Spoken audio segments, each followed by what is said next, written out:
ಮತ್ತೆ ಹೇಳುತ್ತೈತೆ ಹೊಸ ಬೆಳಕೊಂದು ಹೊಸಲಿಗೆ ಬಂದು ಬೆಳಗಿದೆ ಮನೆಯ ಮನಗಳ ಇಂದು ಆರಾಧಿಸುರ ಆಡಿಸಿಯೇ ನೋಡು ಬೀಳಿಸಿಯೇ ನೋಡು ಎಂದು ಸೋಲದು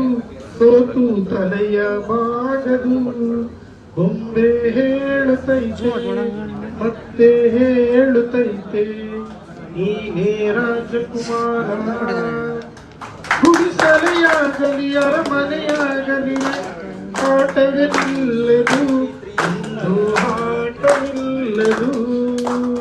ಹಿರಿಯರೇ ಇರಲಿ ಕಿರಿಯರೇ ಬರಲಿ ಭೇದವೇ ತೋರದು ಎಂದು ಭೇದ ತೋರದು ಇಲ್ಲೇ ಇದ್ದು ಏನು ಇರದ ಹಾಗೆ ಬದುಕಿರುವ ಆಕಾಶದಾಗೆ ಕೈಯ ಹಿಡಿದು ಪ್ರೀತಿ ಹಂಚಿರುವ ಜೊತೆಗಿರು ನೀನು